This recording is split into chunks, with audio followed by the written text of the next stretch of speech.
Thanks or praise God, give thanks to the Lord. దేవునికి మనం స్తుతి చెల్లించాలి. That's all. స్తుతి. వింటున్నారా? మీరు బలవంతులుగా ఉండాలంటే ఏం చేయాలి చెప్పండి? బలవంతులుగా ఉండాలంటే రహస్యం ఏంటో తెలుసా? ప్రైజ్. స్తుతిలో శక్తి ఉంది. చెప్పండి, స్తుతిలో. ఇంకోసారి పెద్దగా. అవును. మీకు ఊపిరి ఆడలేదా? నాకు ఊపిరి ఆడట్లేదు సార్. నాకు చాలామంది అంటారు ఊపిరి సలపలేనంత సమస్యలు ఉన్నాయి, భారం భరించలేకపోతుంది, ఊపిరి ఆడట్లేదు నాకు. స్తుతి మీ భారాన్ని స్తుతి హరించి వేస్తుంది. వింటున్నారా? ఈరోజు మీరు చేయాల్సింది ఏంటో తెలుసా? బాకీ ఉన్నాం మనందరం దేవునికి. తెలుసా ఏ విషయంలో అంటే స్తుతి చెల్లించే విషయంలో. దాన్ని నేనేమంటానంటే దేవునికి కృతజ్ఞత చెల్లించే విషయంలో మనం బాకీ ఉన్నాం. స్తుతి చెల్లించండి. యెహోవాను స్తుతించుడి, లేదా దేవుణ్ణి మనం మహింపరచాలి.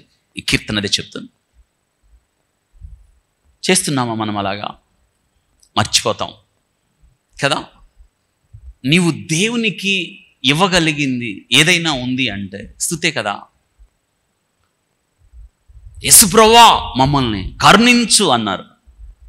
మమ్మల్ని కరుణించు అన్నారు కుష్ఠరోగులు. యేసుక్రీస్తు ప్రభువు అన్నాడు, మీరు వెళ్ళి యాజకునికి. వారు వెళ్ళుచుండగా ఇంకా ఆడలేదు. వాళ్ళు ఏమయ్యారు? ఒక్కడే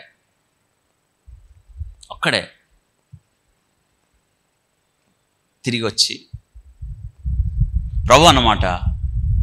9 మంది ఎక్కడా? 9 మంది బాకీ పడిపోయారు దేవునికి. ఒక్కడే వచ్చాడు. దేవుడు ఏం కోరుతున్నాడు తెలుసా? ఏమిస్తాం మనం దేవునికి? ఒక్కసారి ఆలోచించండి మీరు. కరోనా వచ్చి ఒక ఆయన, నాకు తెలుసు, ఆయన 97 లక్షలు బిల్లు కట్టాడు. 97 లక్షలు బిల్ అయింది ఆయనకి. నేను ఒక మాట చెప్తున్నాను, మన దగ్గర 97 లక్షలు ఉన్నాయి ఇప్పుడు. అవునా కదా? 97 లక్షలు బిల్లు కట్టాడని ప్రకాశం జిల్లా, నా బాగా తెలుసు. ఆయన తిరిగి బ్రతకడానికి 97 లక్షలు అయింది కరోనాలో. మనం ఎవరూ బిల్లు కట్టలా. వచ్చిన ఇంటి దగ్గర ఉండి బాగైపోయాం. కానీ దేవునికి ఇంకా బాకీ ఉన్నాం మనం. వింటున్నారా? తోటరపాలెం నుంచి ఏఎస్ఐ గారు, ఆయన హెడ్ కానిస్టేబుల్.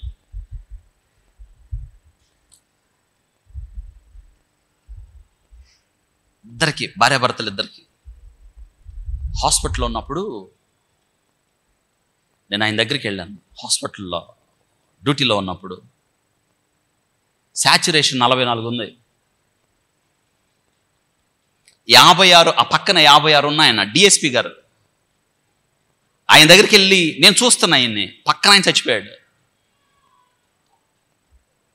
56 ఆయన చనిపోయాడు, శాచురేషన్ 46కి వచ్చింది. ఆయన అడిగాడు నన్ను, నేను చచ్చిపోతాను కదా అని. లేదండి, మీరు బ్రతుకుతారు, నాకు తెలిసి చచ్చిపోతాడు. 50 ఆయన చనిపోయాడు. ఆయన చూసి లేడీస్ వార్డుకి వచ్చాను నేను. అక్కడ ఉన్న అంగారు ఉన్నారు తెలుసా. అటు 5 బెడ్లు, ఇటు 4 బెడ్లు ఖాళీ అయింది. బ్రతికింది ఈమె. ఎదురు బెడ్లో 3 ఉన్నారు. ఏమి ఎదురు చూస్తున్నారు తెలుసా? వాళ్ళు కూడా మరణానికి దగ్గర ఉన్నారు. నేను వచ్చి తెలుసా తెగ ఏడ్చిందన్నా. అసలు ఎంత ఏడ్చిందంటే నాకు ఇంకా గుర్తే.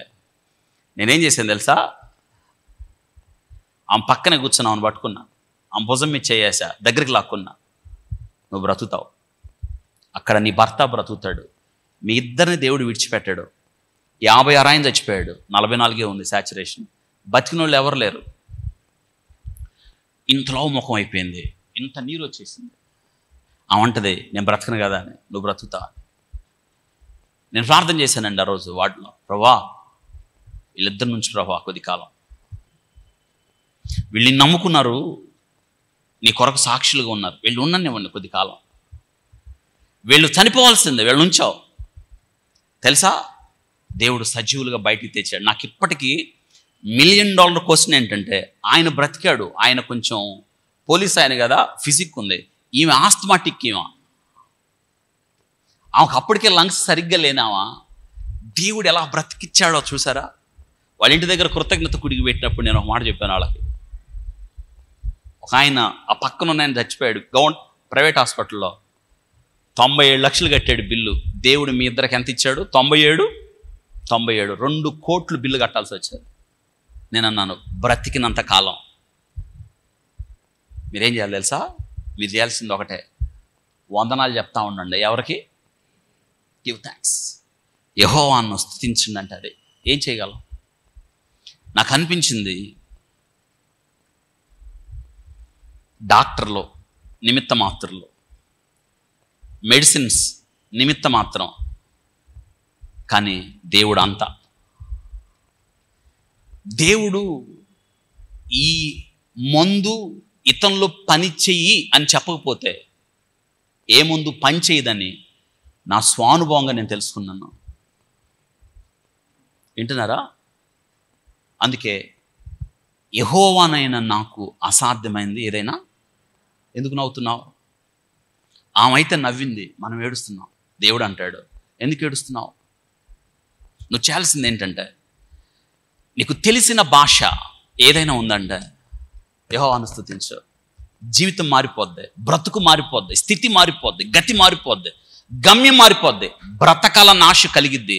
నీకు తెలియని ధైర్యం, నీకు తెలియని వ్యక్తిత్వాన్ని తెచ్చుకుంటావు. ఎందుకంటే నువ్వు స్తుతి చేయు వ్యక్తిగా మారుతావు.